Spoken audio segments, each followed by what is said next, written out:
Welcome back to the Against All Odds, the Less Than 1% Chance podcast with your host, Maria Ponte, where we will hear stories of incredible people thriving against all odds.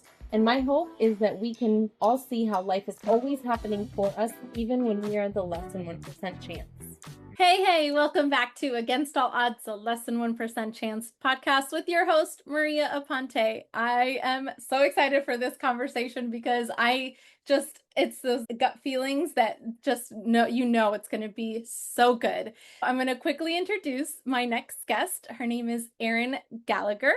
She is a psychic mentor, energy healer, and transformational coach who helps people trust their intuition, reconnect with themselves, and create lives that feel aligned and meaningful.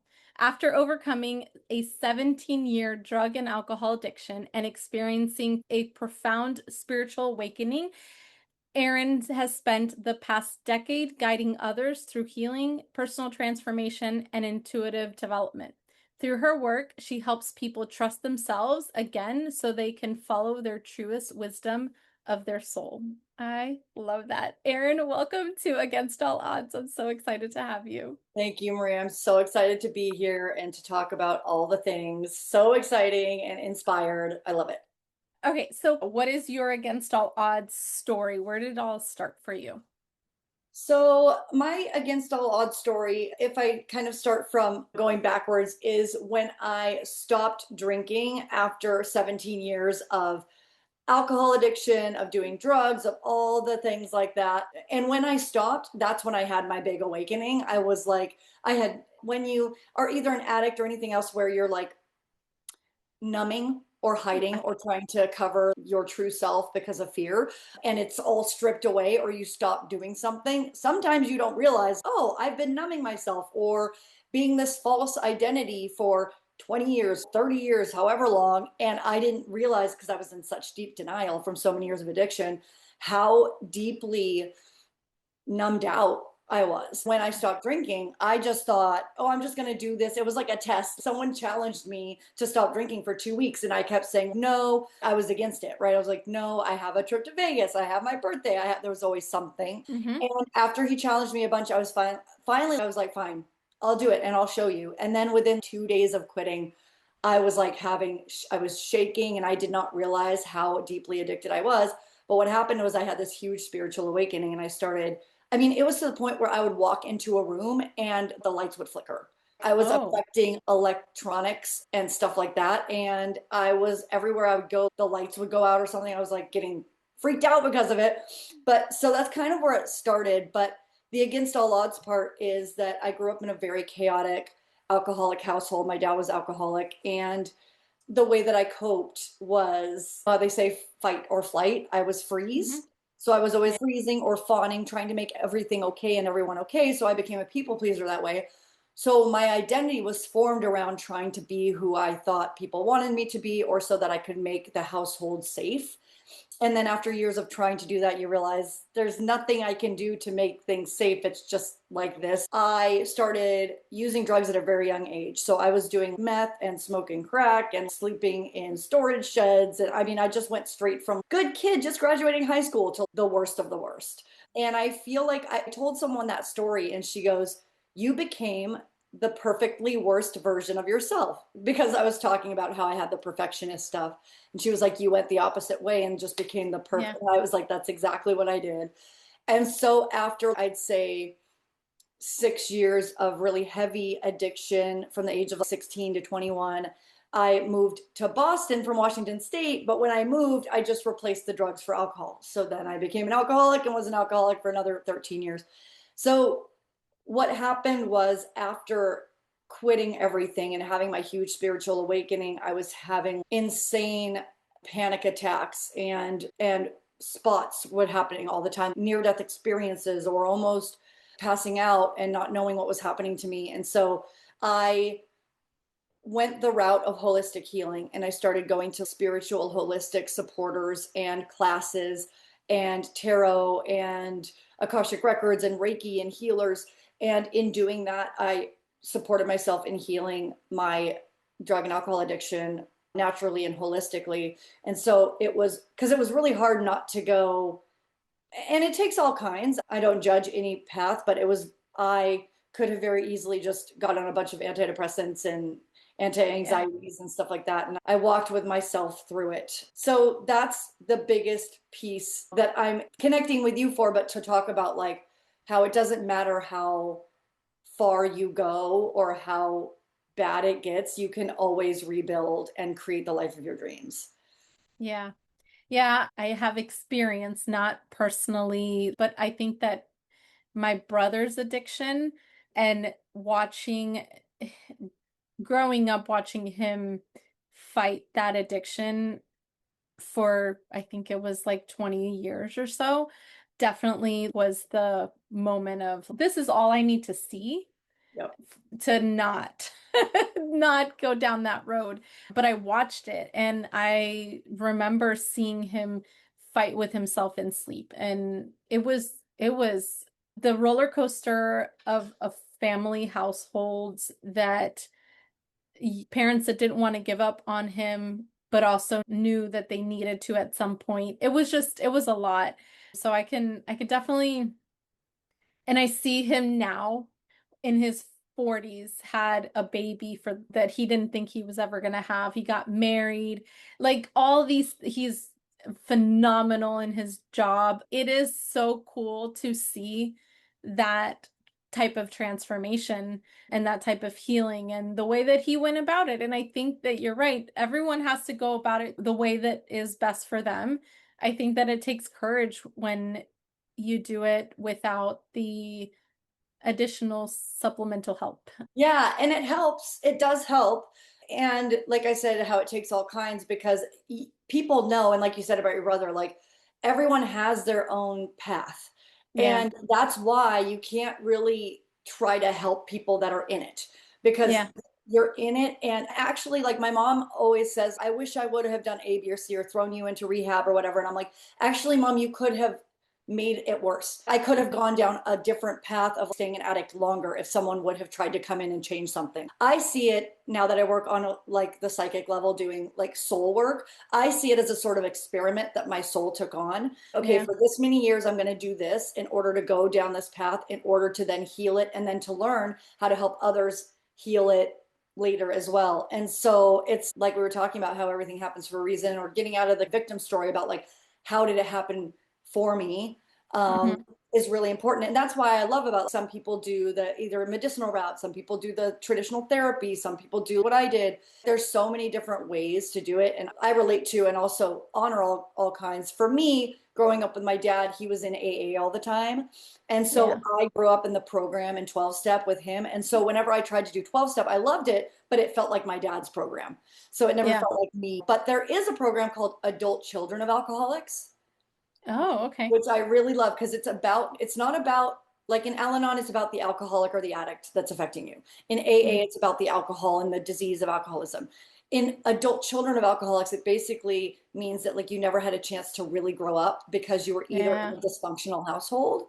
So it's all about how to cope and heal after growing up in a dysfunctional household. So for me, that was really helpful also. I love that. I never even heard of that. That's amazing. So, how did you then come about? You said was it in Boston where you started kind of going down this more spiritual journey? Yeah, it was kind of cool actually how spirit led me, how God led me, because it was very kind of went around this a circle in the United States because I grew up in Washington State and I was born in 1980. So I grew up my teenage years in the early 90s and here in this area of Washington. So I didn't grow up in Seattle, I grew up in the other side and it was very white, trashy, crank and meth sort of thing. And it was when that started getting really big, like ice or meth or whatever. And so it was the perfect circle in the worst Storm. way. Yeah. Yeah. For that to happen. But so growing up here, that's kind of like I got into that drug scene. And my mom's parents, so my dad's parents live in Washington State, and my mom's parents lived in Boston. And so my mom, in order to help me, it was basically if I don't move away from my hometown, I'm going to die. Like I was Yeah. like, I'm going to overdose and die if I don't get away from these people and myself here, how I was living. And so I moved to Boston, which was huge, but I really needed that all the way across the country thing to completely heal everything. And again, I just switched to booze there, but I fell in with a really great group of people, engineers, very smart. I mean, they were all partiers. We were in our 20s, but it was very stable, but also party. So I got to have that stability and party, but I still went on with my craziness in Boston. And then, but I went to film school there. And Oh, so I went nice. to film school in Boston, and the recession hit after a while, and I couldn't get any more film and television jobs in Boston because it's a very small industry there. And so a friend of mine who lived in the Los Angeles area was like, just move into my house. I just got a divorce. I'm mortgaging this house that's open. And so I moved all the way to Los Angeles and started working in reality TV. Oh my gosh. Yeah, and started, but I continued drinking and everything, and it was in LA. That's where I got a DUI, but it still took me another 7 to 12 months after getting a DUI to like snap out of it. And to have my alcohol teacher, the one that when you get a DUI, you have to get all the classes, and in the class, that was the guy that would challenge me over and over to quit drinking, and I was like, no, I'm not going to. And then so that's where I had my awakening with quitting everything, and then that led me to not only doing the healing on myself, but to realize I think I'm here to do this as my purpose, to do this to help others heal and to find their purpose as well. Yeah, I love that. I used to say all the time, everything happens for a reason, blah, blah, blah. I don't believe that anymore. And let me kind of elaborate a little bit. I don't think that there should be a reason for bad things to happen to people that are innocent or children, or there shouldn't be a reason for that. Yep. However, I think that when you look at life happening for you and not to you, I feel like we all go through the experiences that we go through and we can find purpose in those experiences.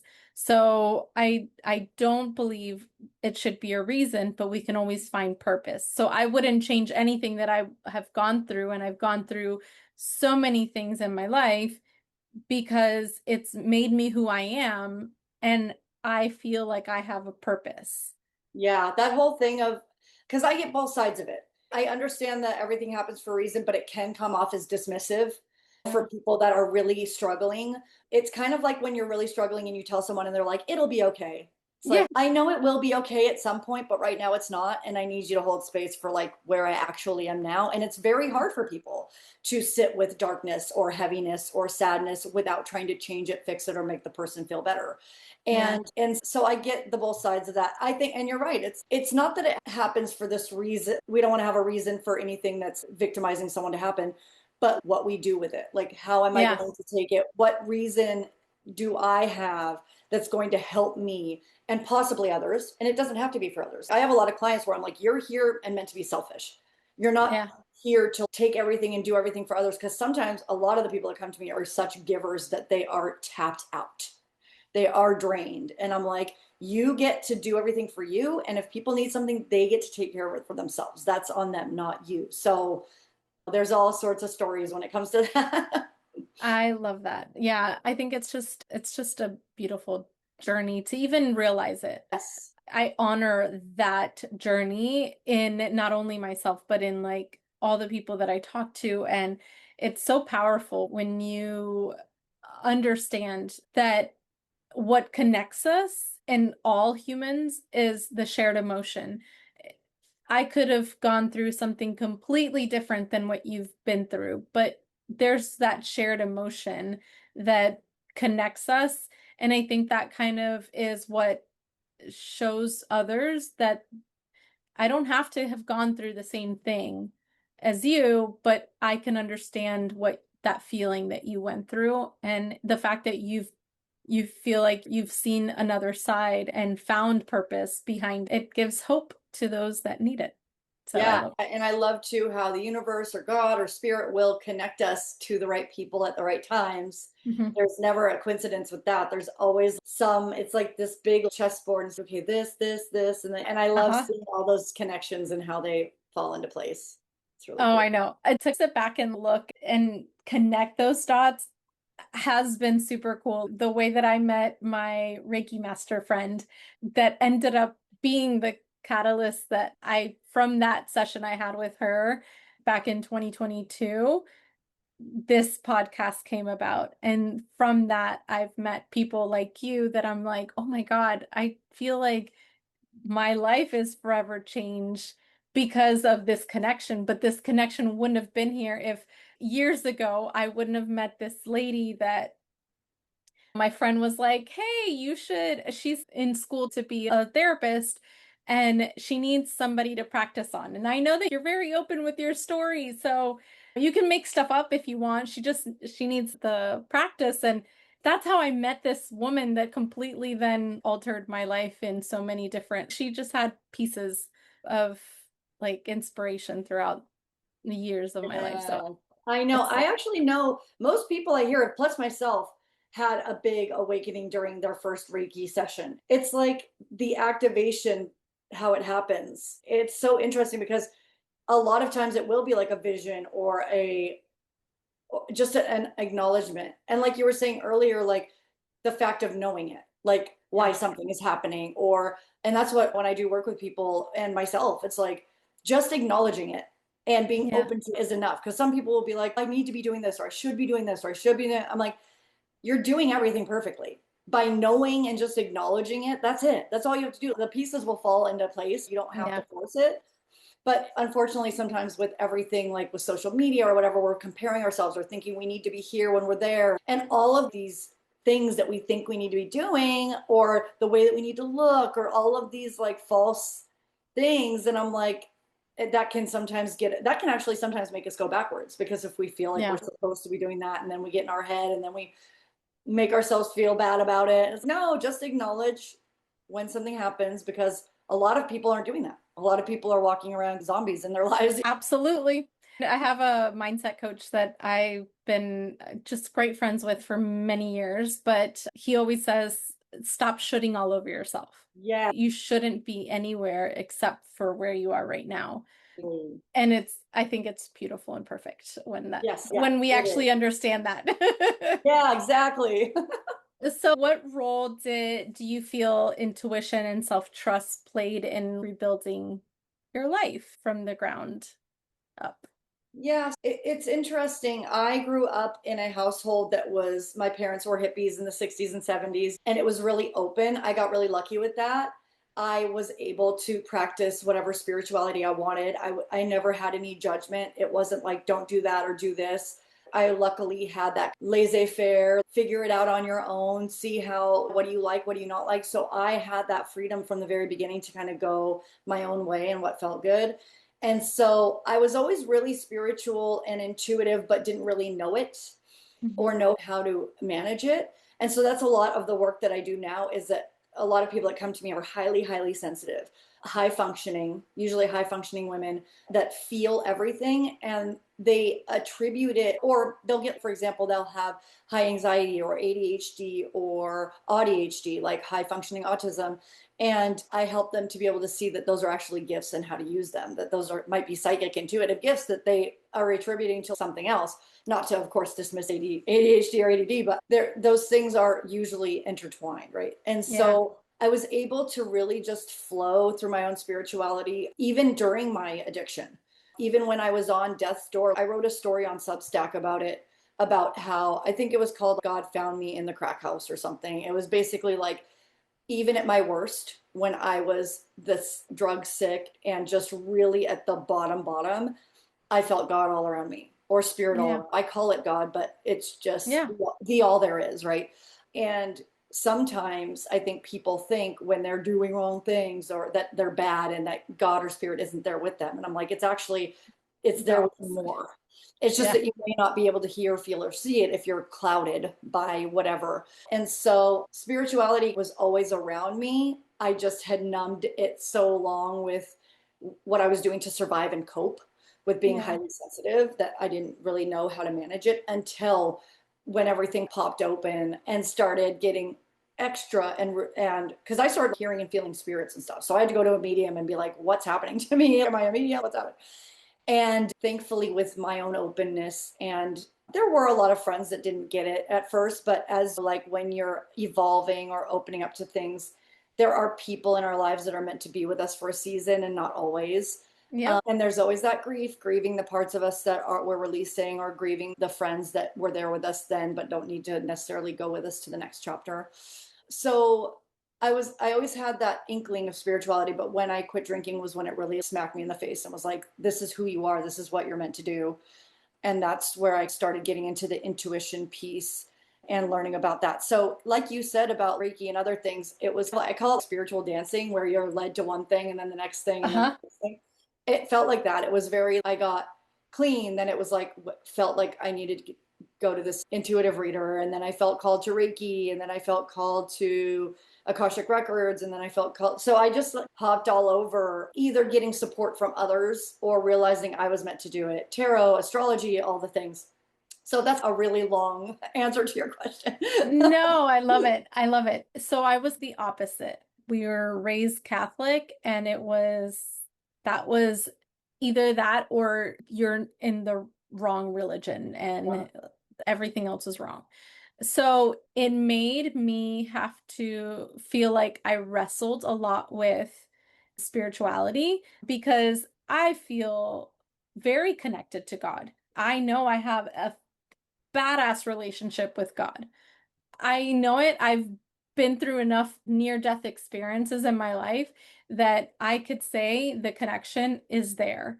And I know I had an aura reading one time, and she painted my hands with, I don't know, energy Yeah. go Was it like going a up. digital screen or something? No, I have actually the painting up there. I'll show you after we're done. Amazing. But it's like energy, and she was activating something, and you're meant to be a healer. And I never really understood it.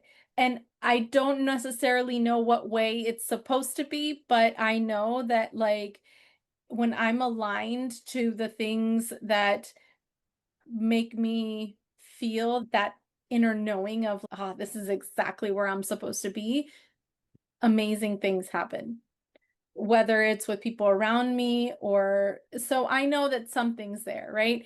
But I had to wrestle with but I'm supposed to be very straight and narrow Catholic. And if this is not what I believe in or in what I preach and whatever, it's not okay.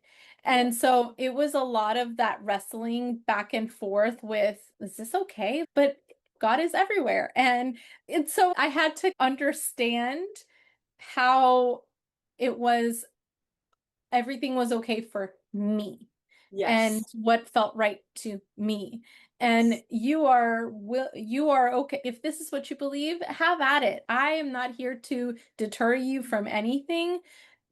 I'm here to support. I'm here Yeah. as rah rah. I am here to support whatever you decide you want to do. And so because I never had that choice and felt horrible for the longest time. Oh my God, I really enjoyed that Reiki session. And oh my God, I tried this Akashic record thing once. And am I just going straight to hell? Yes, I know. I always say let people be who they are. Like, why can't we just let people be who they're, especially like when I see, like you said, I've seen this work heal with such light. Yeah, I mean, I healed a 17 plus year drug and alcohol addiction and all my childhood trauma. Like, yeah, and where I could be compared to where I am now from all the spiritual work and holistic work I've done is insane. It's yeah. insane.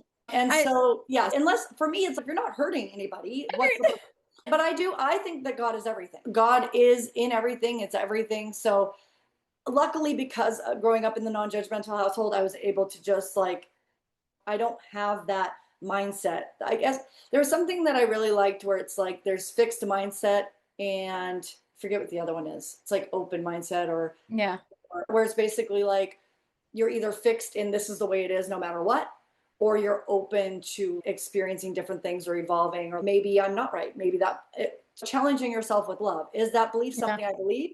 Is it something that was indoctrinated? Is it something that's serving me or not?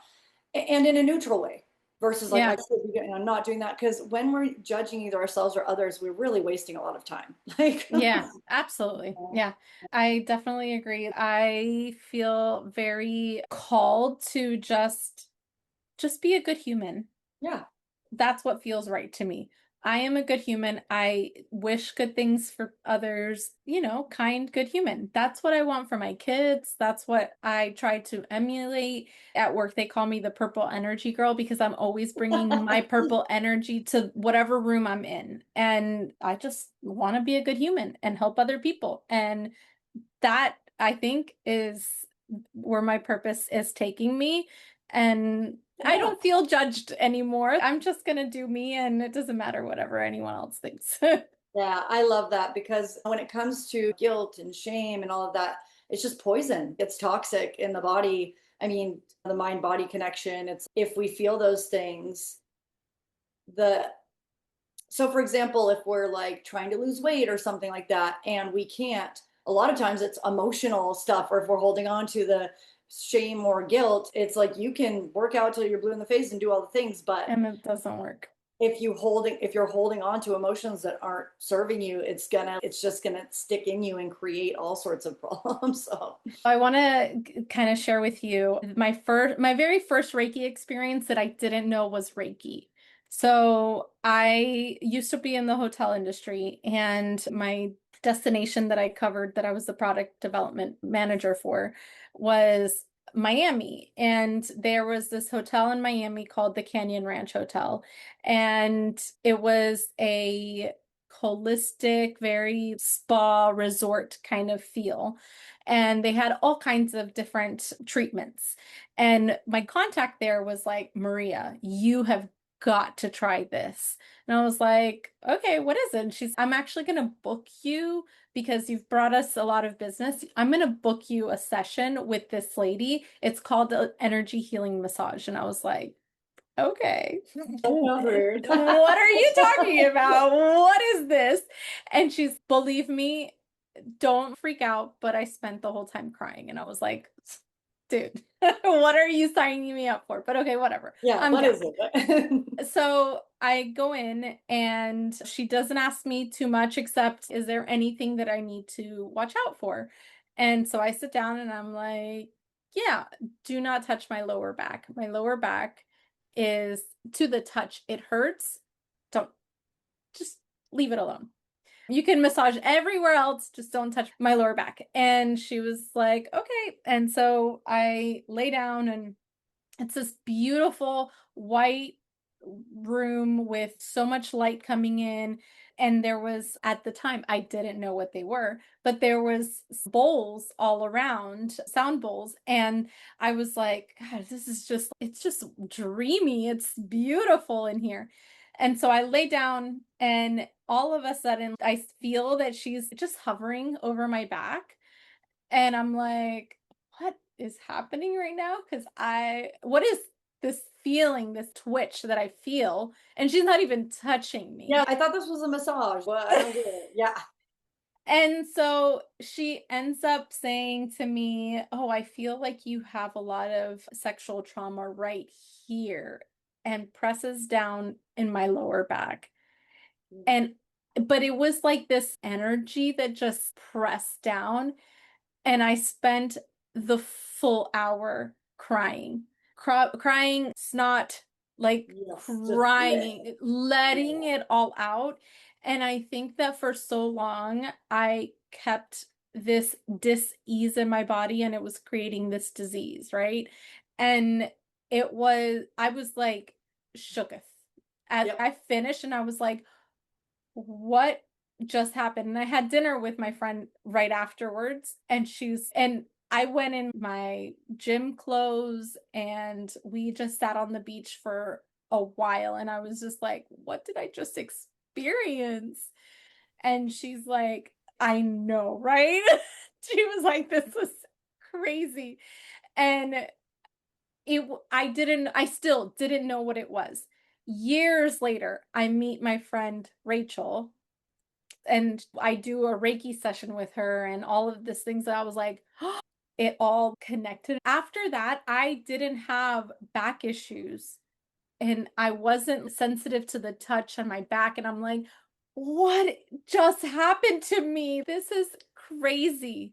Yeah. And for so many years, I just held on to this pain and this grief and this trauma that I just couldn't let go of.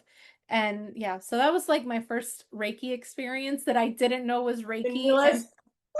And when I found out, I was like, that makes so much sense now. Yeah, and it's crazy how fast it can be released.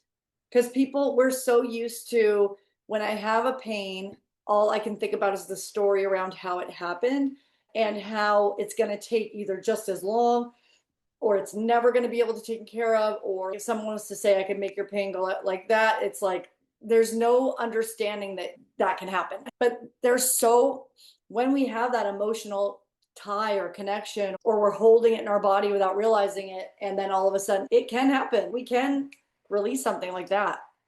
And I think that not knowing that was what was happening, or that was what I was to expect Yes. without, so going in without any expectation, I felt like there was no walls up, no, I don't know, prejudgment of, or pre-shame or guilt or whatever. I was just going in for a massage Yeah. and it was life-changing, but that's not what I went in thinking that was going to happen. And it was like, oh my God, that was phenomenal. I could still remember being in that room and just letting it all out. Yeah. It was wild. It is wild. And you're right with like when you think it's going to be a certain thing, or when you can make up a story or make up a, like, or judgments can come up or conditions or whatever, and you can stop yourself from fully receiving it. It sounds like it was like set up not only from your friend, but spiritually for you to just walk in and be able to, it overrides the judgment or whatever, like you said, the decisions that we make or the beliefs that we make about what we're going to do, what's going to happen or whatever. Yeah, Yeah. agreed. What would you say to someone that feels stuck in a cycle that they don't know necessarily how to break? So, what's interesting about the work I do and what makes it a little bit different is that I am shown what specifically is creating the imbalance for that person. So for each person, it's going to be different. So, for example, people will be like, do you do dream analysis? And what I will say is, you can bring me a dream, and I will tell you what your guides are showing me around it, but it's not going to match at all. What if you were to go on Google and say, what does this dream mean? It's going to be specific to you. Yeah. So the first thing I would say is because the first thing about feeling stuck is all about like how to empower yourself and how to take action. Like you said, we were talking about this ahead before we started recording about like how you asked yourself, what do I need? I think that's what it was. I can't remember, but basically you get to really go deep into taking one action. That's what it was. Yeah. You were like, That one. what one action, or your coach had said, take one Yeah. action towards your dreams. It's like that. What one action can you take toward either your dream or the person that you want to be or that you think you are? And that will start opening up your mind into, wait, there's actually no limits. And the limits that I'm seeing are either from my family or from my partner or from this version of me that I think I am. And so the first step is really to break apart your own beliefs about yourself and to take really one action. So, because I'll have a lot of people, for example, that will say that they will have been feeling something heavy for a long time. And they'll come to me and they're like, I think I need a session, but I don't know. And then we'll walk through the process and they get scared and then aren't able to take the next action, which I totally understand. People do what they're meant to do when they're meant to do it. And so sometimes it's just not the time. But what I always say is push yourself to do something that may help you open to what could be that thing that's blocking, Yeah. whether it is a reading with someone or a free call with like a discovery call with a coach or something, just to start getting an idea from other people, having a community, or whether it's a spiritual community or just of people that do the same things you do, that can give a little bit of perspective. Because sometimes when Yeah. we're in something, we have our own conditional thoughts around it, and someone else could sees all your beauty and gifts and could be like, I see you as this. Yeah. What cracked it open for me is, I'm talking about this because I felt this way where I was like, I feel stuck. I started taking leadership classes. And in leadership, in the course I took, it was like a big group of people and we were split up into little groups. And it was a really intense leadership where the first thing you would do before we knew anyone in our group, we were supposed to look at each individual person and say, how you show up to me is. Oh, And so that's it was that's kind of powerful there. it was confronting, but because we knew coming in, this is leadership, we're here to open ourselves up. And if we're going to sit there and be like, I can't believe you said that, then we're not going to learn, right? So people would look at you that did not know you at all and say, you show up to me as sad. You show up to me as very powerful. You show up to me as whatever it was. And it really gives you this idea of how you show up in the world that you may not be able to see. So those are some things that come up for me around if you're feeling either stuck or to break up the perspective that you're having, because sometimes we're stuck in our own story or whatever around what's going on or why we're stuck, right? Yeah. Yeah. I love that. I love that so much. What limiting beliefs or roadblocks do you feel you had to overcome to get to where you are today? The biggest one was when you first start coming out of the cloud of who you think you are, you have this tightly knit identity around this is who I am. Yeah. And it's really hard when you start doing the opening and start healing where you're like, if you are married to that story, it can be really difficult to see it as your empowerment story versus what happened to you and why you can't change. Yeah. So my thing was like being stuck in the victim story of I'm an addict, I can't get better, this anxiety is never going to go away. I did have that very fixed mindset of this is just how it is. And so when I was first in leadership or courses or classes, my story to myself was like, this is how I am. I can't change it. I'm just frozen in this version of myself, right? And growing up with a dad that was very victimish himself, what I grew up with was this always happens to me once again. Of course, so I grew up in learned helplessness where everything is just that's how it goes for us. Yeah. And so I was stuck in this thing of my dad ruined my life. He was an alcoholic, and because of that, this is the way I am. And it was always other people and why my life was the way it was. And the biggest thing I used to say is that I was like frozen with emotions. My emotions are frozen. I can't, I'm just like this. And I had a lot of people in that, because I was in leadership courses and stuff, call me out. They're like, Erin, like with love, I had the same father you did, but I don't let it judge. I don't let it hold me back. My dad was like hitting me every day violently and this and this and that. And what really changed for me was that someone that was calling me on my BS, which I really needed, said, Erin, I want you to make a list and write down if my dad had not been an alcoholic, blank. And I want you to write down the good, amazing things in your life that would not have happened. Oh. So basically it was like, if my dad had not been an alcoholic, I wouldn't be born. Mm-hmm. Like my sister wouldn't be born. And the reason I moved away from my hometown to go live in Boston and start my life was because I wanted to get away from him. I might not have moved from my hometown. I might have died of an overdose if I stayed. I might have gotten into this life or gotten pregnant and had this life. Of course, the life that I had would have been the one I needed, but I was pushed through that. So, and this is why, like when I work with people and they have the judgments on themselves or the stories, I don't judge them for it because I know that's kind of where you have to start before you can open up. So those are the limiting beliefs and the things that had me wrapped up or frozen and hard to open up and move forward. Yeah.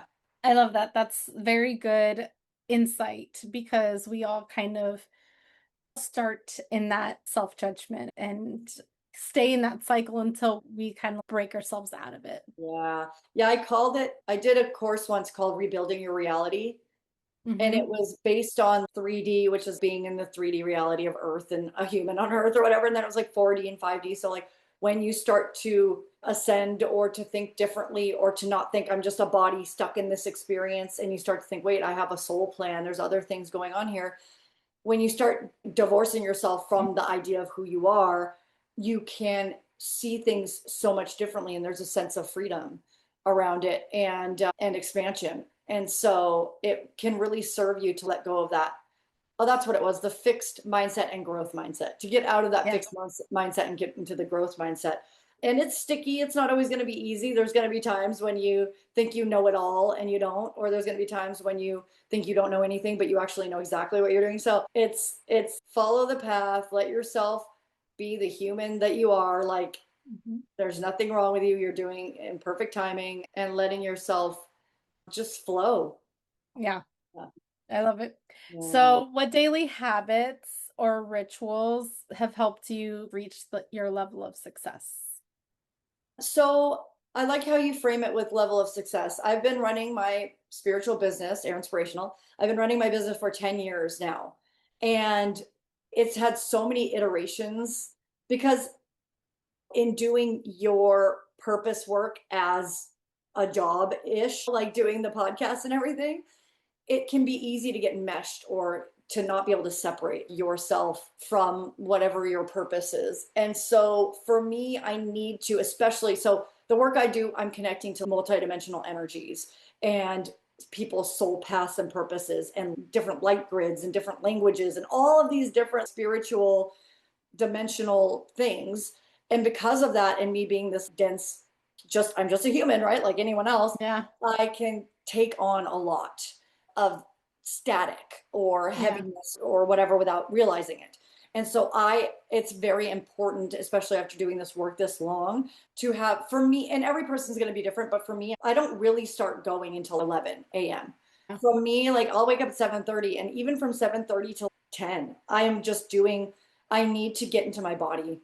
I need stability and grounding in my body and like that, okay, I'm at that presence of being. And it takes me a while to get into that before I'm ready to do this level of work. Yeah. And so for me, I usually will have what I find where God leads me is like one thing at a time. I will be, right now I'm doing A Course in Miracles, which is basically, which is like I call it like the holistic Bible. It's like a version of the Bible, but it talks about like how to connect to the deepest parts of yourself and know that there's nothing wrong with you and how to empower yourself through that. So I do like a lesson a day from that. It's 365 lessons, one a day, and I'm on 330. So I have really stuck to that. It's very hard for me as someone who jumps all over the place and wants to, I'm like a little fairy that wants to, and I have to like, me too, dedicate myself to Erin. You said you do. Integrity is my number one value in my business and my life. And so when I say something, I do it. Yeah. And so my word is very important to me. So when I say, and I mean to myself. So when I say something in integrity to what I'm doing, I make sure I follow through. Not to the point where I have to follow through because I said so or else, then that creates shame or whatever. But so yeah, so Course in Miracles. I like to do 30 minutes of just laying on a yoga mat I have a room with Himalayan salt lamps. So it's like this really like amazing light energy. Yeah. And I just lay on a mat and let myself do whatever, whether it's actual weights and workout or just deep stretch or crying in the fetal position or just laying in meditation or self-hypnosis or whatever. I just let spirit and my body guide me, and I just let myself have that space. Also time with, I'm a cat mom. I love my little kitties. So I have 2 cats and I love to just lay in bed and relax. I'm a Cancer. Comfort is my life. So if I could like work from bed every day on my computer with my little robe, I would. So yeah, being comfortable, feeling safe in my body, getting grounded, drinking a lot of water, eating really nutrient dense foods.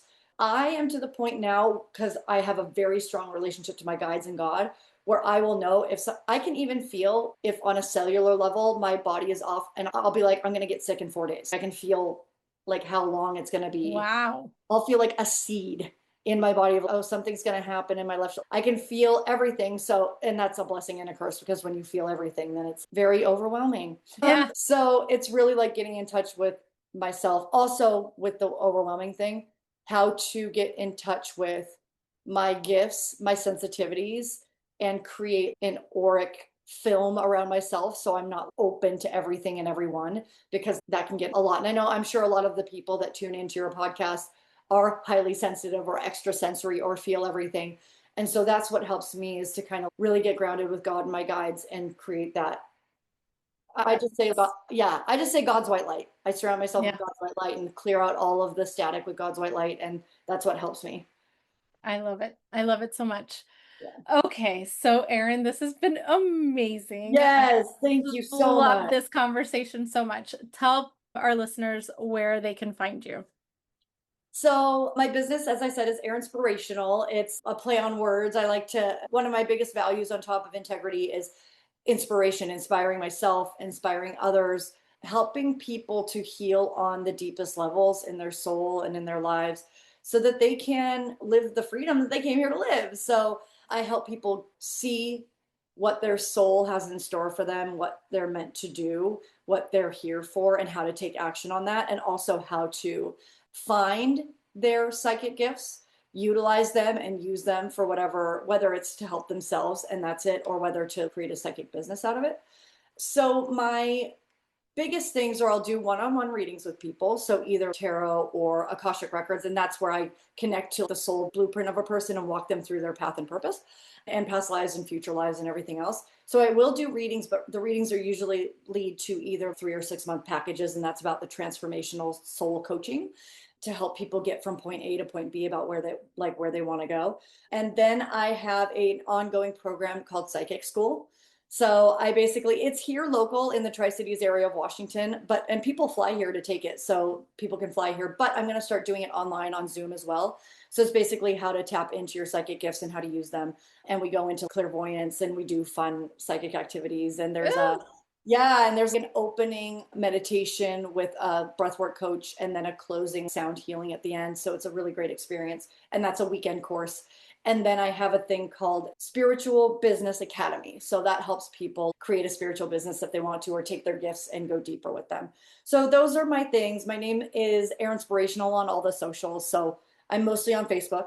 So Facebook, Air Inspirational, Instagram, Air Inspirational, TikTok, Air Inspirational. I just keep it the same across the board because it's easy that way. Easy. Yeah, Very exactly. easy. And the way I tell people is it's the word inspirational with an ER at the front. So, because sometimes people can get confused about the word. I love it. I love it. So I'll put everything in the show notes so that everyone can find you. Thank you so, so much. This has been amazing. It's been perfect for my soul. So I know that if it was as amazing for me, I know that the listeners are gonna so enjoy this conversation. So thank you, thank you, thank you. Thank you, Maria. It's been such a joy connecting with you, and I can't wait to continue to connect in the future and with your people. Yeah, absolutely. So, listeners, I hope you enjoyed today's conversation. As always, you could find all of the information in the show notes. So, peace out, guys. Love your life. Yeah, Bye. bye.